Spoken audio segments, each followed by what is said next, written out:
e graça, pessoal, tudo bem?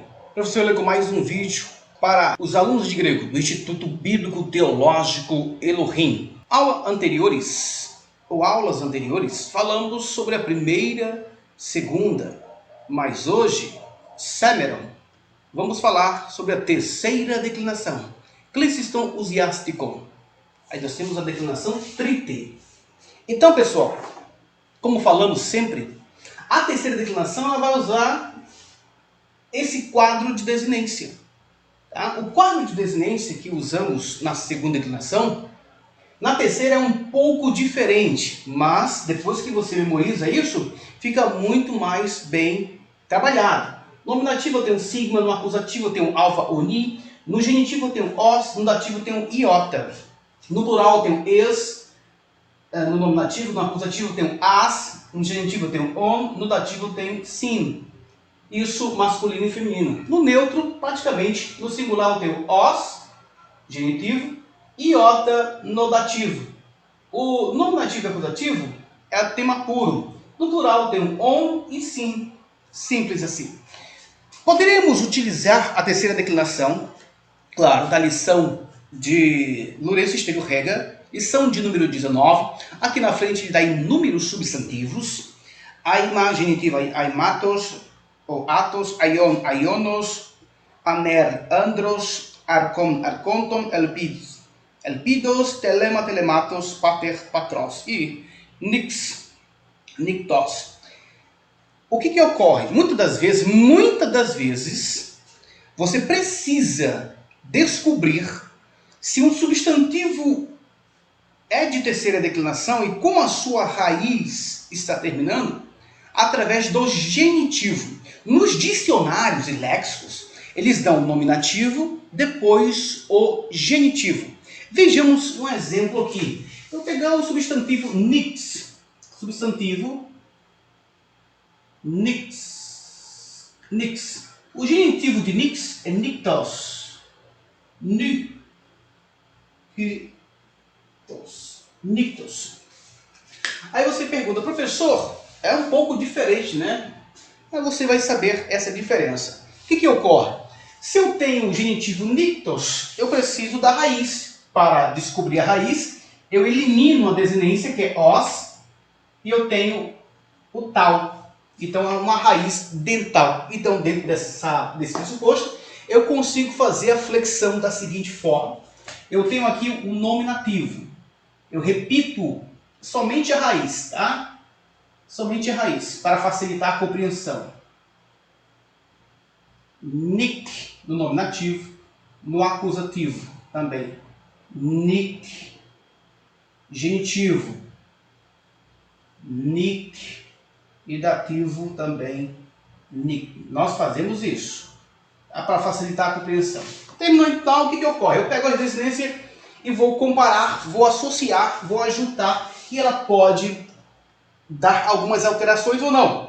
Por exemplo, eu tenho aqui o nominativo, e vou flexionar o nominativo. Claro, tenho a raiz, eu pego a desinência, sigma. O que ocorre? O tal, antes do sigma, ele sofre síncope, ele cai na verdade, e fica somente o kappa. Aí eu tenho o kappa, que é uma consoante cultural, mas o sigma gera psi, ok? A consoante cultural, quando elas encontram com sigma, ela vai gerar uma outra consoante, tá bom? Então gera o psi. Eu tiro essas terminações aqui, porque o resultado final é esta aqui, ficaria nix.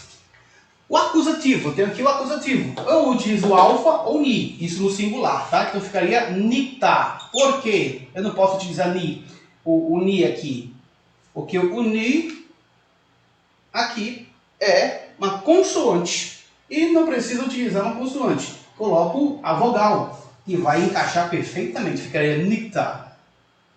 Genitivo eu tenho os, então ficaria nictos. E o dativo eu tenho iota, ficaria nicti. Ok? Viu como é simples, rápido e fácil? Se formos flexionar para o plural, eu tenho que tirar essas terminações aqui, claro. Colocar perfeitamente a sua construção na sua raiz. E eu tenho que acrescentar o quê? o plural. Vamos lá. Nictes. Nictes. Alfa. Nictas. Nictas. Genitivo. Nicton. Nicton. E o dativo.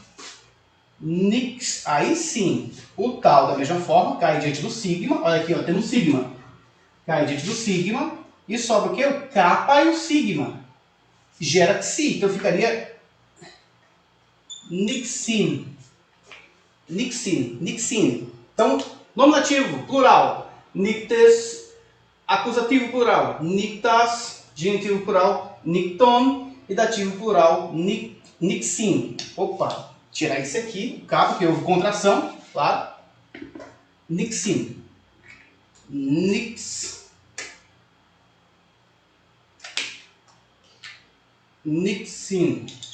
Ok? Nixin. Vamos escrever. Nixin. Nictes, nictas, nicton, nixin. Por causa da construção que nós temos dentro desse pressuposto. Se utilizarmos um outro substantivo, professor, como é que fica? Vamos olhar, vamos ver e vamos trabalhar. Eu vou pegar um substantivo aqui. A expressão pater, ela é um pouco diferenciada. Pater com genitivo patros. Pater com seu genitivo em patros. Perfeito. Pater. Pater, genitivo, patros. Perfeito. E que ocorre? Alguns substantivos requer um pouco de cuidado. Tá? Muitas vezes o genitivo aqui, tirando a terminação, não significa que terminou na dental e numa líquida. Ok? Então, mas sofreu algumas modificações e nisso os alunos devem ter bastante cuidado. Tá? O que ocorre? O substantivo pater, na sua construção, ele vai ter a sua raiz epsilon e rho. Epsilon e rho. Professor, mas por que ficou pater? Da seguinte maneira. Se eu tenho a raiz epsilon e rho, ficaria como pater, no nominativo, no acusativo pater também, no genitivo pater e no dativo pater. Perfeito. O que ocorre? Agora vamos fazer as contrações. Bom, o que nós temos? O sigma e o rho. O que ocorre? Quando eu tenho o sigma e o rho, praticamente o sigma ele cai. O sigma ele cai diante do rho, nesse quesito. Dentro desse pressuposto, o que nós teremos? O alongamento do epsilon. O epsilon se alonga para eta. Então ficaria como? Pater. Pater. Perfeitamente. Tá bom? No acusativo, fica normal. Eu coloco o alfa, porque aqui eu tenho uma consoante. Fica aí, patera. E no genitivo? No genitivo acontece o seguinte. Se eu colocar ômicron e sigma, aqui eu tenho, claro, a tônica. Eu tenho aqui uma oxítona. O ômicron é acentuado. Quando eu tenho aqui, nessa construção do genitivo, o epsilon, que está entre uma dental e uma líquida, o que ocorre? A dental, o epsilon sendo precedida por uma dental. E quando também eu tenho na sílaba seguinte o ômicron, ou a construção, ou a sílaba acentuada, o epsilon ele cai. Tá? Ele sofre aquilo que chamamos de síncope. E como aqui fica, professor? Ficaria patros. Igualmente como está aqui. Patros. Ficaria patros.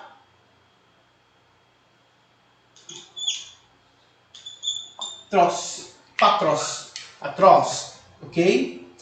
No dativo, da mesma forma, o epsilon diante do aqui do iota fica patri.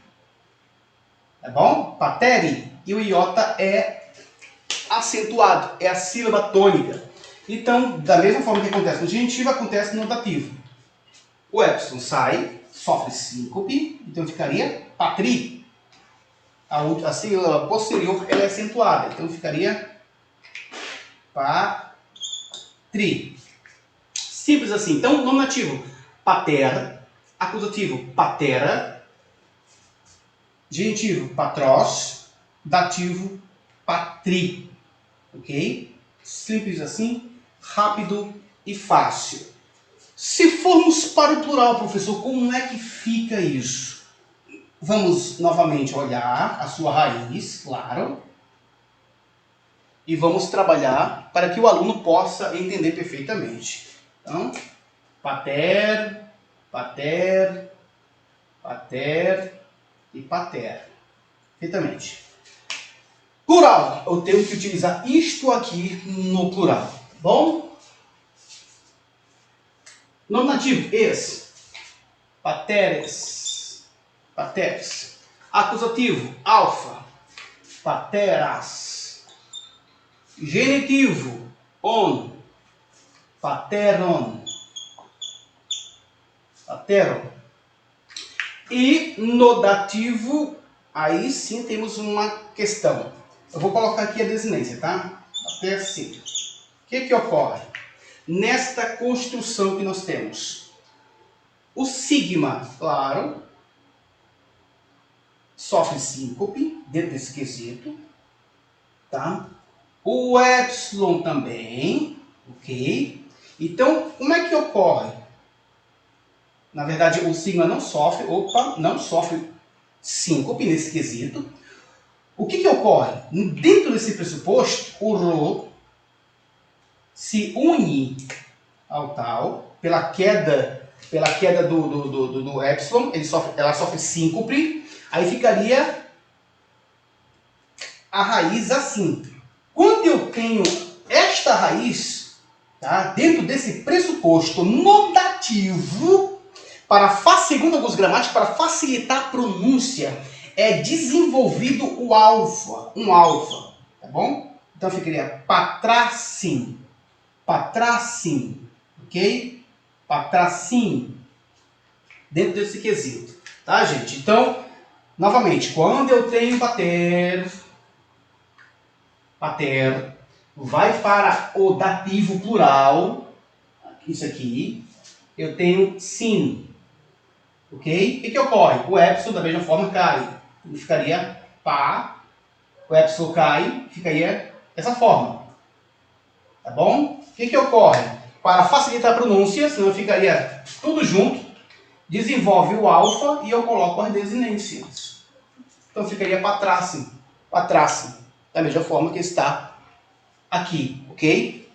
Da mesma forma, vocês podem estar acompanhando aqui na lição 19.3, no final, aqui está. E eu dei a explicação para vocês. Pater, no nominativo. Patros, patri, patera, patera. No nominativo plural, pateres, claro que a acentuação é aqui, pateres, pateras, pateron. Deixa eu ver se ficou perfeitamente. Genitivo, pateron, opa. E no dativo plural, patrace. Você ficou patrace, opa, patrace. Perfeitamente aí, pessoal. Só corrigindo a questão dos acentos, tá bom? Então, o que nós temos? Pateres, pateras, pateron, patracim, ok? Por causa desta construção dentro desse pressuposto. Poderíamos utilizar qualquer outro substantivo. Esse aqui realmente é complicado, tá bom? Mas, conhecendo como é a sua construção, nós podemos perfeitamente trabalhar. Vamos utilizar mais outro substantivo para que nós possamos entender, tá? Vamos utilizar outro substantivo dentro desse pressuposto. Nix, onoma. Minha forma, vamos utilizar onoma. É um substantivo interessante. Onoma.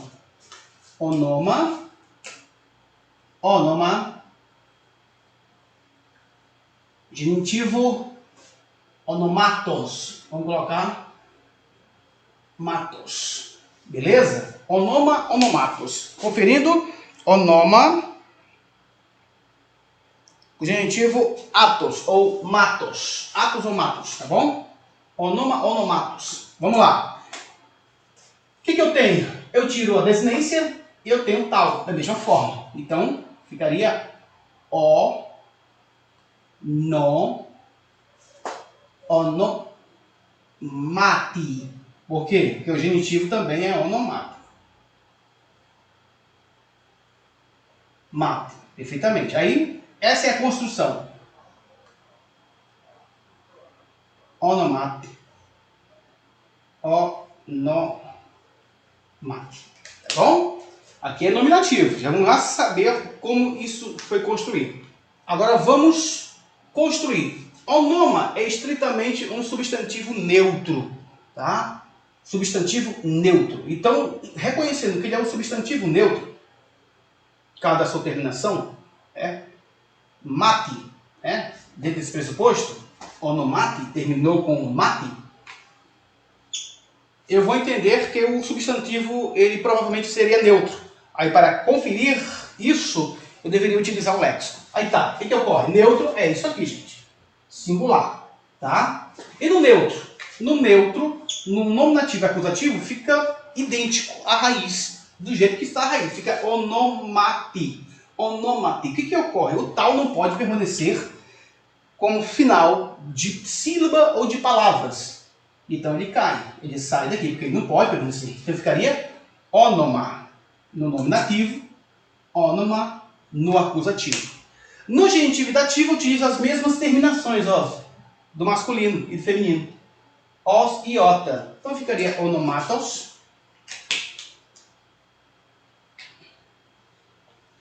onomatos, onomatos, onomati, onomatos, onomati. Simples, fácil e rápido. No plural, da mesma forma. Ficaria o quê? Se utilizarmos a raiz no plural, tá? Precisamos colocar a sua construção.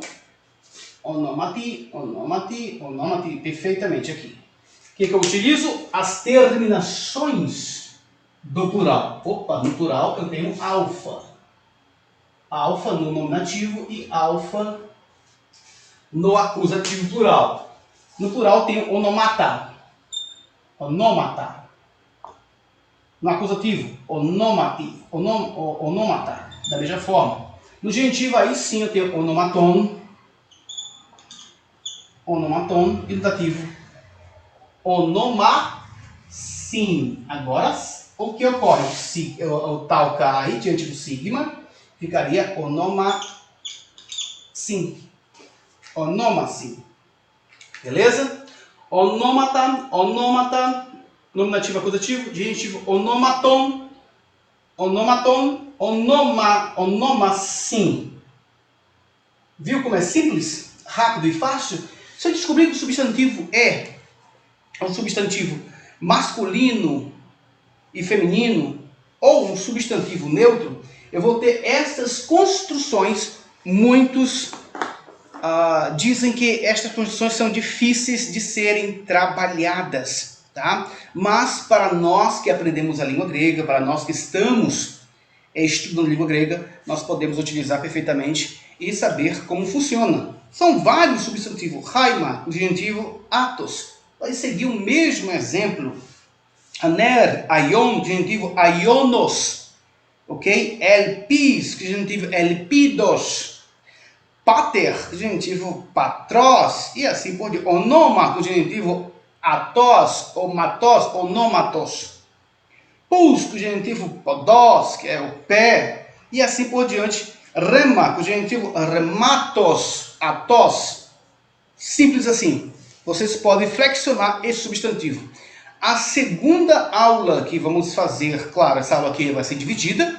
Primeiro, trabalhamos com esse substantivo aqui. Vamos utilizar outros substantivos, qual você já sabe, basileus, basileus, e outros da mesma construção que parece-me, ou parece-nos que existe uma metátese quantitativa, é chamado na língua grega, onde existe uma transposição de vocábulos, ok? Então isso vocês devem saber, isso vocês saberão, tá? A próxima aula vai ser a parte número 2 da terceira declinação. Shalom, graça e paz.